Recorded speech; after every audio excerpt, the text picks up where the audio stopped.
Well, it was chaos for F2 and F3 on the streets of Monaco last weekend with red flag penalties and a few safety cars. Let's review what happened in Monaco last week and also preview for F2 and F3 in Barcelona coming this weekend. Welcome to episode 13 of Formula Talk. Joined by me is the lovely Tom Downey. Hello, how are you? I'm good, thank you. And yourself? I'm very excited because I'm getting my new car tomorrow. Fancy. Okay. I know. Yeah, I can't even drive. talk about motorsport and can't even actually drive a car. I ride motorcycles though. That's it. That's even more badass. Dangerous. More dangerous kind of thing. But before we start, we must thank our sponsors as well for this episode. So BetOnline is your number one source for all your basketball info, stats, news, and scores. Get the latest odds and lines and the latest matchup reports for this year's NBA basketball playoffs. BetOnline is your sports intel headquarters this season as we have you covered for all your insider sports wagering needs, from basketball to MLB to NHL hockey to golf to UFC and boxing, to name a few. The fastest and easiest way to get your betting info, including live betting options and your favorite casino and card games, are available to you to play right through your phone or computer. Make sure to get in all the action today by going to the website or using your mobile device to join in on all the action. Make sure to use the promo code BELIEVE, that is BLEAV, to receive your 50% bonus on your first deposit. Bet online, where the game starts. So let's get into it. Let's start with F3 because that was a little bit of a quieter one compared to F2. So I want to give it a little bit more time on that one because we have a lot of things to talk about. So Tom, how was qualifying? How was the entire weekend? Because there wasn't as much kind of chaos, but there was still little bits and pieces of it here and there. Yeah, so F3 was actually fairly, they were fairly well behaved, to be fair. I will confess I didn't see the races live because I was off on the Friday and the sun was out and a barbecue, which involved alcohol, which involved a very long and deep sleep. But I did watch it afterwards. I did have to watch it a few times because I kept falling asleep and watching the highlights.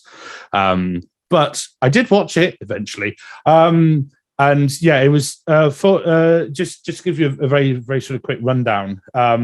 So as we discussed on the preview show, both F3 and F2 were split into two qualifying groups, mainly just because of the amount of cars compared to the amount of track space. In qualifying Group A, it was I believe it was Beganovic on pole with Luke Browning second and Sebastian Montoya third. That was in qualifying Group A. Now I used the word pole. That's not quite correct because I can see Sophia giving me death stares, because in qualifying Group B we had Gabriel Mini, Paul Aaron, and Kyle Collett, who are our top three there. So once you put all those together, that's what actually gives you your grid, so to speak. So it was indeed Gabriel Mini on pole, and that was with a time of 1:23.278. He was comfortably the quickest. He was a good sort of 0.6 quicker than everybody else, which in a spec series, pretty damn impressive. But just looking very quickly at the sprint race, there weren't any sort of significant incidents of note. It was Joseph Marti. He just brought home the win. He started on reverse pole, so in the main qualifying sessions, he finished. He qualified P12, which put him on reverse pole for the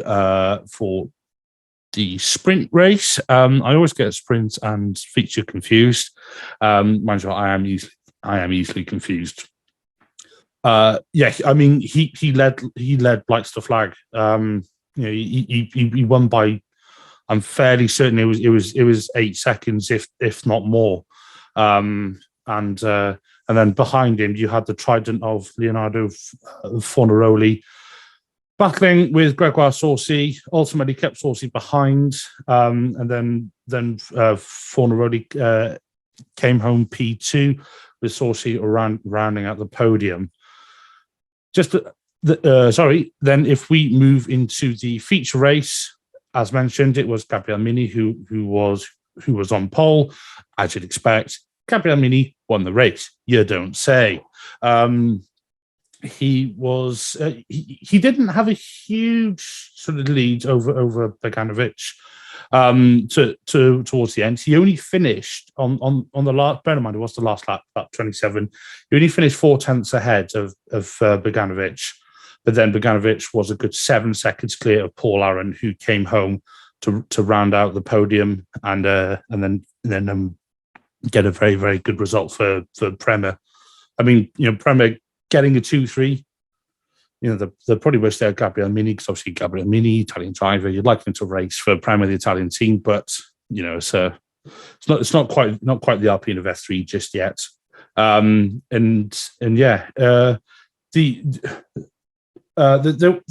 were some good battles. Sebastian Montoya was having a right good scrap.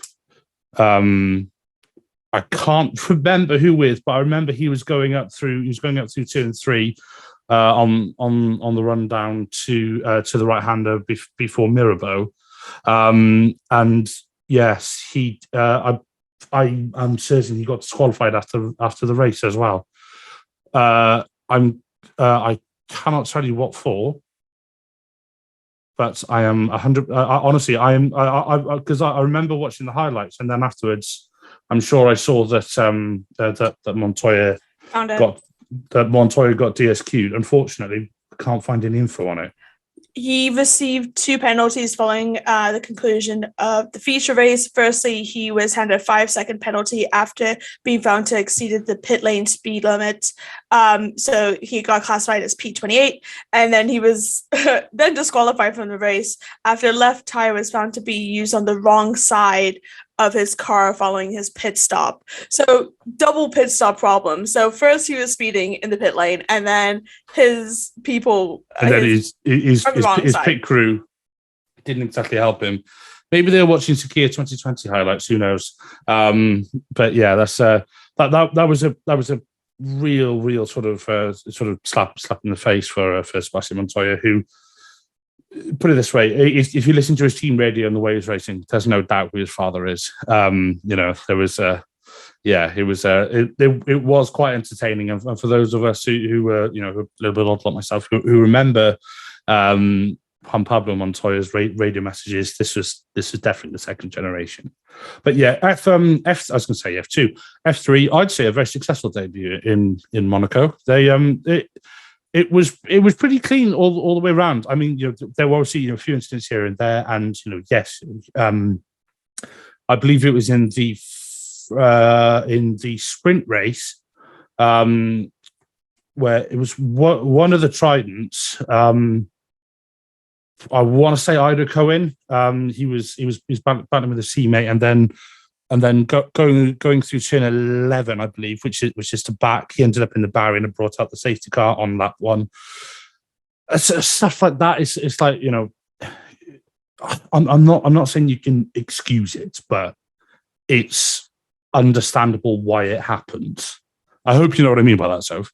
But yes, it's not like they were driving around like Lance Stroll was in F1 on the Sunday. Yeah. So yeah, it's a mad. You can tell it was a good weekend of racing when we're praising F3 for driving better than some of the F1 drivers. Do you think that it should be like a mandatory place on the calendar now because of how good it was, or is it still kind of up for discussion? For me personally, I think it is quite good for it. I just think the timings of it as well is a little bit difficult because obviously there's so much to pack in that weekend. They're probably going to be the last teams, last kind of series to kind of be dropped out from it as well, though. But to be fair, they had it more clean. They didn't even have red flags compared to how we had it in the feature race in F2, and many, many more penalties in F2 than in F3, both in both races. So, what do you think? I'm trying to sort of take my views of Monaco out of it because my view of Monaco is it's had its time, but motorsport has outgrown it, and it should be kept as a historic sort of event. But it forms part of the crown, all the rest of it, and some of the drivers in the F3 grids and the F2 grids, I say some, most of them are not going to end up in F1. Only a sort of select handful are going to be, are even going to make it into F1. And then after that, you've only then got one or two who are going to be the next rising star, if you like. So, in that sense, I think it's good because Monaco. How do I put this? Monaco provides a challenge like no other track on the calendar, both for F1, F2, and F3, and the drivers will learn an awful lot from racing round there. Looking at a logistics and a sort of pragmatic side, that is where the issue is, because I've never been to Monaco, but my parents have been there a few times when they go away and stuff, and they said where the pit lane is, they said it's unbelievable how you can fit even just one team in there. And if you look at how much stuff comes with motorsport, F1, F2, F3, when they come to these circuits, there's a reason why when you see like the overhead shots of Silverstone or Hungaroring or Spa or whatever, you see massive trucks and everything. Here in Monaco, they're halfway up the blinking hill. So it's not easy. And that's one of my concerns is the logistics side of it. I mean, it's obviously worked to a point this year, but obviously as spectators, you and I don't know, if they might have been thinking, oh heck, are we going to have tires 5 minutes before a session starts because it couldn't get down the hill, kind of thing. And that's where I'm not sure. Yeah, I mean, I've been to Monaco. I was there last year, just before, it was the weekend before the Formula E Prix. So they were setting up everything. So I was able to walk the track. And where the support paddock is actually not even a proper paddock. It's actually next to the school up on the hill. And all the cars are lined up on the open street. Obviously, it's all closed off. But yeah, it's always fearful because especially for F3, you have only a certain amount of equipment crew, like the caddies and everything, to carry everything over. So God forbid running out of front wings or tires and everything, that is very much a concern. So I do get it. I think it provides a good challenge for them. Like you said, with F2 and F3, some of these drivers won't ever get into F1. They might get into Porsche supercars. They might get into Formula E, which both also race in Monaco, which is a nice kind of feat to have as well. But yeah, it's hit or miss. It provides really good entertainment. I was expecting a lot more from F3 in regards to rookie mistakes, and I was pleasantly surprised that I didn't see as much as I was expecting. And if you listen to our previous episode when we were talking about it, my opinions were very strong about people potentially having flags and crashes, which obviously you don't want, but with how narrow that track is, and obviously with the weather kind of was potentially on the cards kind of thing, it makes sense. By the way, I think my prediction is one of the better ones as well. I'm just going to start off for both F2 and F3. I think I had the better predictions, but we'll go into the F2 predictions in a bit later. Yeah, I mean, it was a good one for F3, but let's just take a look at F2 because I want to get into that a lot more because there was definitely some controversy and a few discussion points onto that. So Frederick Vesely was able to start from pole after qualifying top position in Group B. He was able to battle with Thierry Bourchier for the top honors in the second group and was ultimately ended up the fastest after a late red flag. Victor Martins would also line up on the front row alongside Frederick Vesely as he was the fastest driver in Group A. His time, I will pull it up correctly. Yeah, Frederick Vesely put a 121.053, which the second fastest was way off. Thierry Bourchier, I believe, had a penalty, so he was not starting in P2. I think he was starting towards the back of the grid, not back of grid. I think he had a 3-place grid penalty, if I'm not mistaken, because his time is faster than his teammate of Victor Martins. But looking at the sprint race, it was Owasa who pretty much got his championship battle on track with a sprint race victory on the streets of Monaco. He inherited the lead of the race early on and never left to go, managing 2 safety car restarts to take the win by over 6 seconds. So very similar to how F3 went as well. Jehan Deruvla shadowed Iwasa throughout the 30 laps, but couldn't make a move for victory, while American Jack Crawford held off Richard Verschoor for the final podium position. At the start of the race, Isaac Hajar, who was starting in P1 due to the reverse pole grid, was able to get a good launch into turn 1 and was clean up until lap 10, while battling Amaury Cordio, Kushmani was pitched into spin after a contact with Clement Novalak as well from behind, pretty much blocking the track and several drivers behind him. Because of that, the virtual safety car was deployed and Novalak received a 10-second penalty. He had a lot of battles in that sprint race as well, Clement Novalak, with many different drivers throughout that race. But because of the crash, Roy Nassani and Ralph Washer were out after getting caught up in the incident and unable to get going again. But by lap 2, it was a full safety car up until lap 6 when racing started. Isaac Hajar was able to keep the lead initially, but into turn 1, he slowed down to mechanical issues, giving the lead to Iwasa. After 2 laps, Iwasa had over a 2-second lead over Deruvla, and Isaac Hajar retired shortly after. Halfway, Deruvla was able to take the lead, but was unsuccessful, and the pair created a 7-second lead to third place Jack Crawford. Fittipaldi, who had some really, really good overtaking in the sprint race, was able to pass Cordio onto lap 22 into turn 1 with DRS assistant, the only section with DRS, to be honest. However, it wasn't Cordio's day, as it was made worse after contact with Juan Manuel Correa, which left the driver in the barriers, requiring another safety car. It was a quick repair and racing went on away for lap 24 with 6 laps to go. Iwasa had the jump early, which led him to finish the race with over a 6-second lead from Deruvla, and then Crawford, as mentioned, rounded out the podium. So that one was a little bit chaos, but the big one, I think, is the feature race. And similar in F3, if you start on pole in Monaco, normally you're going to finish first, and that's exactly what happened to Frederick Vesey, who won the top spot after a red flag and safety cars. Pretty much, he maintained the lead from lights out.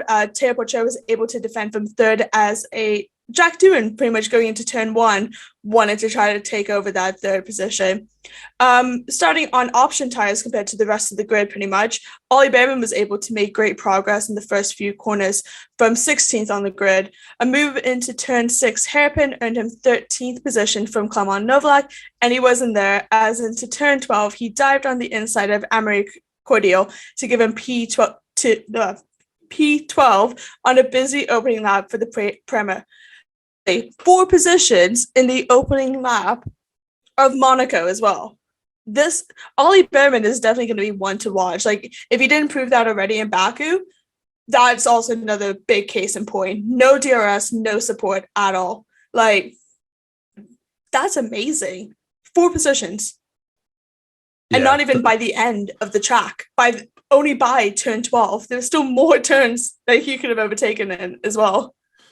Yeah, I mean, he was putting that car in places where you think, oh, you're really going to fit a racing car through there, but he was just like, fair play. He was putting in moves, and he must be the I'd say he's my driver of the season so far. Okay.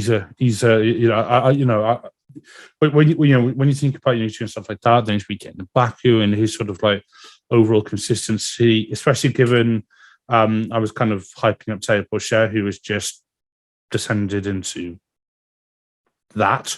We both did. Yeah, exactly. He's choking a bit this year. So yeah, no, Behrman. I mean, just keep going, kid. Just keep going. Yeah, absolutely, definitely one to watch, and it's proving it now in this round. But continuing on with the feature race, Fittipaldi's race came to an end on lap 19 when the Carling had to pull onto the side of the track at turn 12, bringing out the virtual safety car. It was withdrawn after 3 laps to get back to racing, and then Vesey was able to lead by Victor Martins by over 5.2 seconds on that restart. Crazy.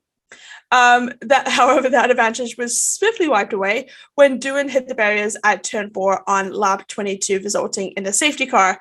It pretty much brought the leaders in for the mandatory pit stops. Vesey rejoined the lead with Martin's second and Pourchaire third. He did not have a really good pit stop as well, Théo Pourchaire. I believe it was a double stack, it was a double stack forward, and he came in second, and his front jack was not straight properly. So when they took one wheel off the side, the jack came down, and then the car was flat, so they had to lift the car back up to put jack on. Obviously, thank God it was during the safety car, so it was fine, all cool kind of thing, because it wasn't as much of a lost time, and obviously you can't really overtake as well. So he was still able to retain his position, but he was flagged for that as well as a unsafe release as well from the FIA. But pretty much, if you watch the clips of that accident with Jack Doohan, I am very proud that he was able to get out cleanly. Obviously, that car was a mess, so much on fire. But the split-second decision of Zane Maloney, he went obviously some over the carbon fiber on the other side, which is also not the racing line, so super dirty as well, but narrowly missed it as well. Absolutely, that's when you need the quick reflexes as well from these drivers. That was a split-second decision, because also it was on the blind side as well, so you couldn't see what was happening as well. But because if you're watching this on YouTube, I'm speaking with my hands on it, Doohan's car was literally straight across the on the turn, so it wasn't even going down what do you do with normal racing. It was literally blocking half of the track. Absolutely, well, but really good, able to miss that. Zane Maloney, he also made his mandatory pit stop with Richard Restore for 4th and 5th place. One driver needs to mention as well is Dennis Hauger, making his mandatory stop and serving a 5-second time penalty for gaining an advantage on the opening lap. He was able to rejoin in P6 as well. He made up a lot of spaces in that race as well, starting quite below in qualifying. Pretty much because of that, most of the drivers completed the mandatory pit stops, and then a red flag was thrown on lap 24. Now, I mentioned this because that's 2 laps after the accident happened. It took them two laps, so that's 3-4 minutes to make a decision for the red flag, and that's purely because they found the barrier, because there was a piece of his car, Doohan's car, in the barrier, and they had to replace the whole barrier. Why couldn't they just call it straight away? Because also the track was completely sud with whatever fire extinguisher solution that they did. That would have never started so quickly after a safety car. It should have been a red flag straight away. What do you think, Tom? Yeah, given that there's been talk recently about about motorsport being too quick to throw red flags, that should have been a red flag. I don't know, especially on a circuit like Monaco, where there's nowhere else for people to go. It's not like they can take the runoff. The runoff is the sea. Yeah, and we all know how questionable the wet tires are anyway. So it's just I couldn't believe what I was. Yeah. Yeah, it just I'm trying not to be too harsh on it, but given that it's blatantly obvious that the bikes have to be repaired or even just investigated, and again, in Monaco, there is not room to do an investigation like that on a barrier. It's just not safe. Imagine if a marshal. I'm not going to say it because I don't want to bring up that kind of conversation, but just sort it out. Yeah, I mean, to be fair, it did work out quite nicely with having the safety car for at least one of the laps so they can pit and do the changes, the tire changes. But even then as well, like you said, Monaco, these streets, props to the marshals as well. They were so quick and on it and everything to get it done and sorted. The only reason why it took 3 laps after the red flag was thrown was pretty much, because they did 3 laps of reconnaissance of how safe the track was. So it was able to start on lap 27. But yeah, it was crazy. And because of the red flag and the delay it was able to go down by time, not even by laps. We didn't even have a full kind of completion. But There was also another controversy as well surrounding decisions of the FIA, and that was because on lap 27, the racing was started via rolling start. However, if people were watching it live and could see the times and the visuals, nearly half of the grid weren't even close to the starting line for the race to go green. This created a nearly 42-second gap between the top 10 and the others behind. I understand the streets are very narrow and very, it's a short track, but 42 seconds, that's literally almost a whole lap close to being behind from the front leaders. It should have been a proper start. It should not have been a rolling start, because that made it so unfair to all the drivers that were like P11 down, because it was too much of a gap. DRS obviously is powerful, but not that powerful, and there's no way of overtaking. It was a battle for top 10, and that was it. Like, everybody else kind of just was left to do whatever kind of thing. Within the top 10, though, the battle was pretty much changed entirely after Victor Martins was assigned a drive-through penalty for failing to slow under the yellow flags behind the safety car. He served it on lap 31, coming out into P8, so pretty much six positions down. But following the red flag, the race went to time, and Vesey completed on lap 33 to win the feature race, 2.5 seconds from Théo Pourchaire. Now, the 1 week I decided not to say this person as my predictions for P3, he came in P3, like the one time. We've done 13 episodes, we've done 5 rounds of this. The one time I do not mention Zay Maloney to finish P3, he does it. In Monaco as well. I was texting you as well about this, and I was just like, great. Like, I feel like I shouldn't say his name anymore. He might get some more podiums now. Just leave him out of my predictions. I guess you could call it lucky for some. God. Yeah. I text you and I said, the one time you do not predict him for the podium, and he gets it. I was so livid. I was so upset. I mean, I'm very happy for him, though. I will say that I'm very happy. He has his podium. He has his points. Really happy. Really enjoy it. But I want to win our battle, who's going to get the most correct predictions. So at the end of the season. So that's my competitive side coming out on that. But yeah, so that was Monaco. I mean, overall, it was a good weekend. It was interesting for both. It was. Super early starts. For me, like, I watched everything, so I was up at 6:30 in the morning to get ready for 7 o'clock racing, did everything, press conferences and everything, sitting on that, watching the reviews and everything. So it was a bit chaotic, and now we gotta do it all again because we're going to Barcelona this week. So I'm excited for that. It's one of the more traditional, it is the traditional circuit for F2 and F3. They also did testing there as well, so they know the track. So let's just run down a little bit of the information. Let's start off with F3. So following the same as F1,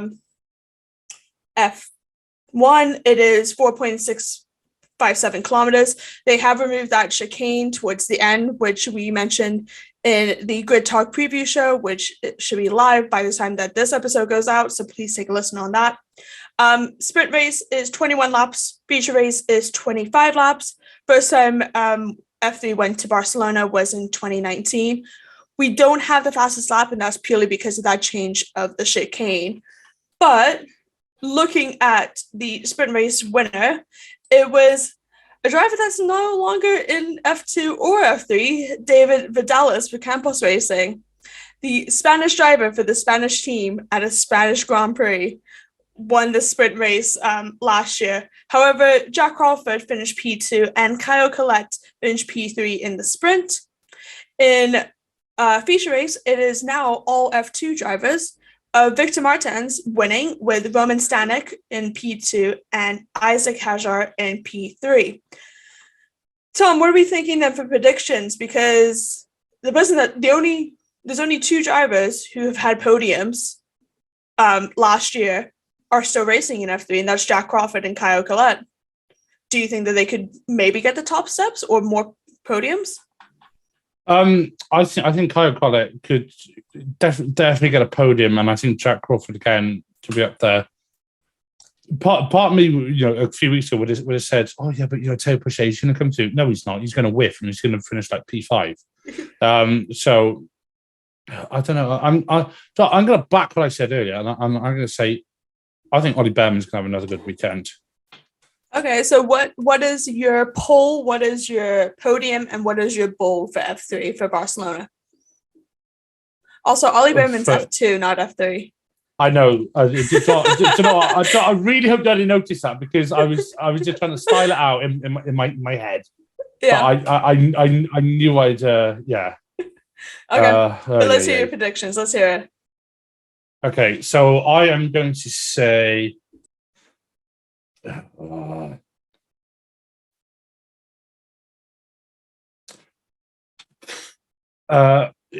Mini is going to get pole, and he's going to win the feature race. Reverse pole. Well, actually, no, not reverse pole, but the winner of the sprint. Let's say Gabby Bortoleto. Ooh, so you think he's gonna finish qualify like P12 or down P10 or down because of the reverse grid and win, or be higher up and everybody kind of crashes or fails? Yes to all the above. Fair enough. What about P2 and P3 for the podiums? Putting you on the spot there. Yeah, you are. Thanks, mate. We've done so many episodes. I won the podiums, not just pole. What about bold? Bold prediction.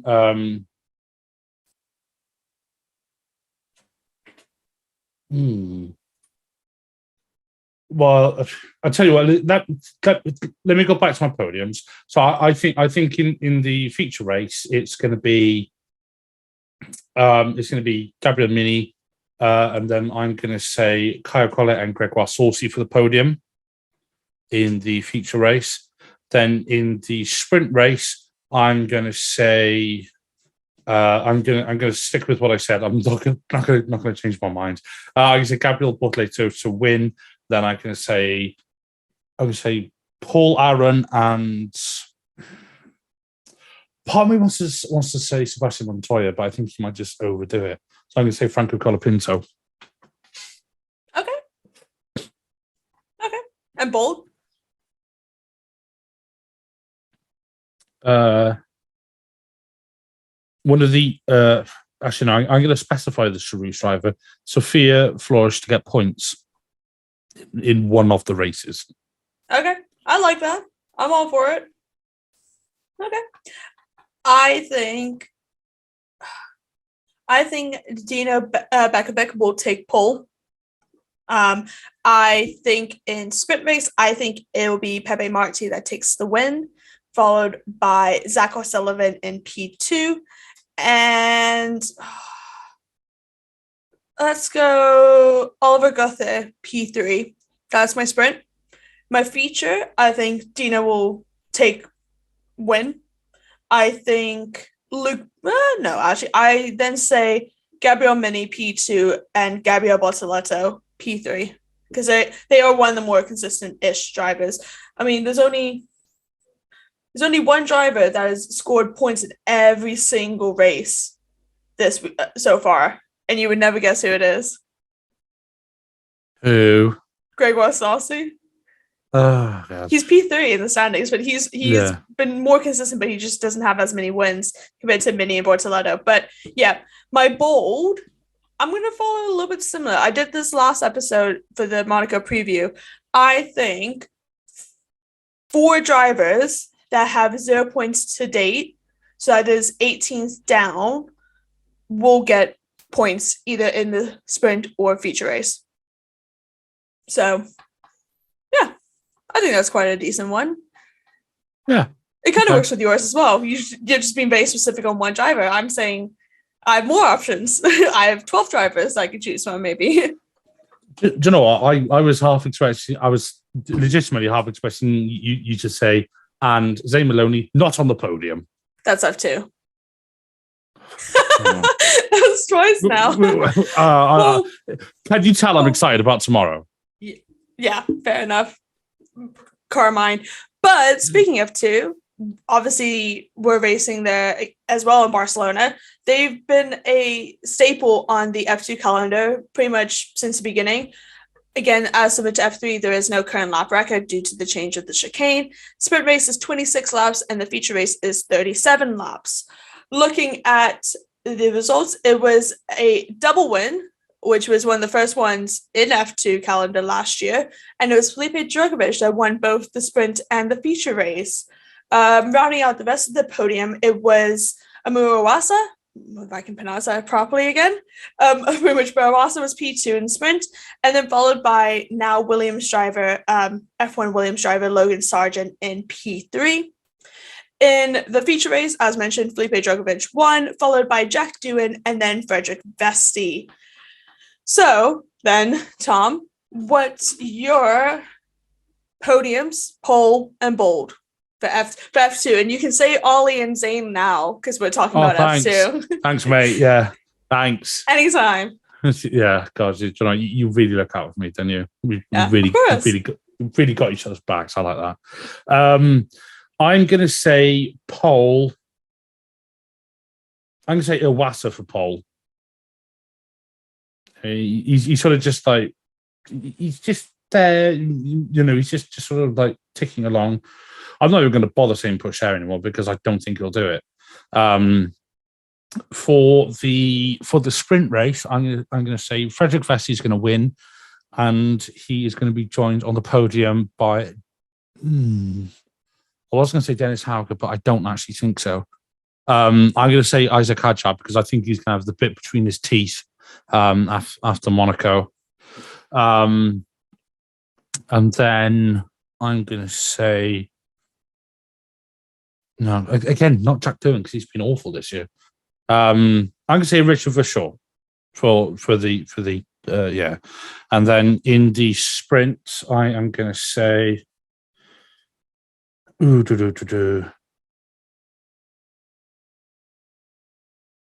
on. I'm going to say Ollie Behrman, and then I think I'm going to back your beef, and I'm going to say Zane Maloney P2, not P3, P2, and then I am going to say Victor Martins runs out of the podium.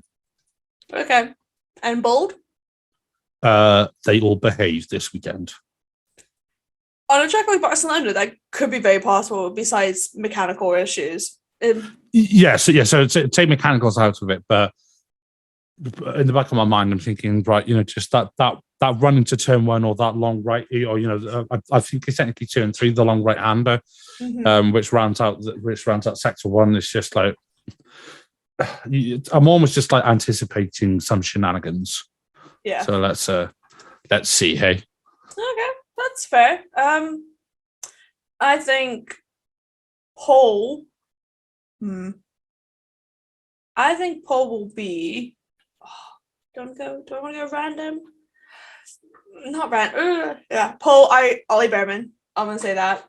On the podium for the sprint race, I say it will be Darubla P1, Kashmani P2, and Arthur Leclerc P3.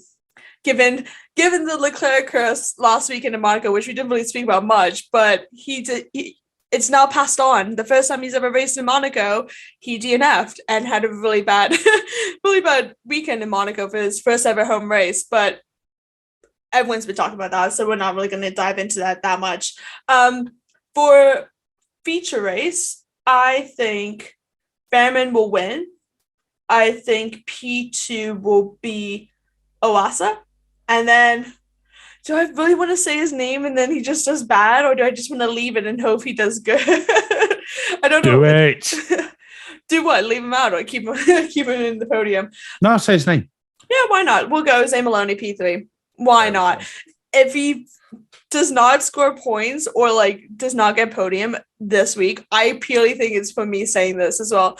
Obviously, it's not true, but this has happened now. Every week I've said that he's going to get podium. He either doesn't get podium or rarely gets points or DNFs. It's just not been good weekends for him. But yeah, I think for bold, I think either in the sprint or feature race, there will be a post-race penalty that will change the podium. Oh. I don't know. I don't say who's going to be or whatever, but because we don't even know. But like, I think there will be a post-race penalty that will be like either 3-place grid, time penalty, or 5-place grid, something, but it will affect the podium positions. I don't know. Something's my feeling about that. I like how inherently vague that is. Come on, we've done so many episodes. You know I'm going to keep it vague. I just don't want to be super niche about it. It's more statistically possible if you keep it more vague. Well, yeah, true. But all right, yeah, I'll give you that one. But yeah, I think that is pretty much it, if I'm not mistaken. Yeah, I mean, quickly mention congratulations to Joseph Newgarden, who won Indy 500. Oh god, it was 3.5 hours, absolutely mental. Look, some crashes, glad that everybody got all right. Kyle Kirkwood came out really good after his terrible accident. Stingray Robb as well. Like everybody, Marcus Ericsson and Pato O'Ward. Flashbacks to last year, and obviously the takeout that Ericsson did to Pato. I was not a fan. I was watching it. It was obviously so close to the end, and I was so hoping that Pato was going to win. Oh, did my head in on that. But congratulations to Joseph Newgarden for joining the Indy 500 winners list. But yeah, if you've enjoyed this podcast, we would love it if you could take 5 to leave us a 5-star rating on Spotify or a 5-star review on Apple Podcasts. And if you're one of the 72% of people who've not yet subscribed to the channel, please consider helping us out with a like, subscribe, share, or follow. Yeah, I think that's pretty much it. Next week, we'll be looking at reviewing Barcelona, and then we have a little bit of a break before going to the last kind of few races before the summer break. I believe, no, F1 Academy won't be on at that time, but we'll have a bit to discuss, maybe even throw in some more IndyCar, or we have Euro Formula that's starting soon. We've just started FRECA. We started having so many different other support series and motorcar series starting around this time, so might get into a bit more when the season's kind of a little bit quieter. But Formula Talk is available on YouTube, where should be recording live, still going to be at some point, maybe for one-off episodes, but at the moment it's pre-recorded. But you can find us on YouTube though, but you can also find us on Amazon Fire, Spotify, Google Podcasts, Apple Music, Verbal, and Pocket Cast. Just search Formula One Grid Talk to find our backlog of our shows, Formula Talk, but also our sister show Grid Talk, which has previews and reactions to qualifying and race results. Please consider supporting the channel on Patreon so we can get mic lights and better recording equipment. And again, make sure you're subscribed to the first to know when each new weekly episode is released. We'll be back soon with plenty more F1 content, Formula Talk content. We will be reviewing the Barcelona F2 and F3 race and maybe a few other races as well. Thank you, Tom, for joining me as always. Pleasure. Bad timing on that. Yeah, I was mid-cough then. I'm so sorry. That's all right. But yep, thank you very much for listening to Formula Talk presented by Bet Online, and goodbye.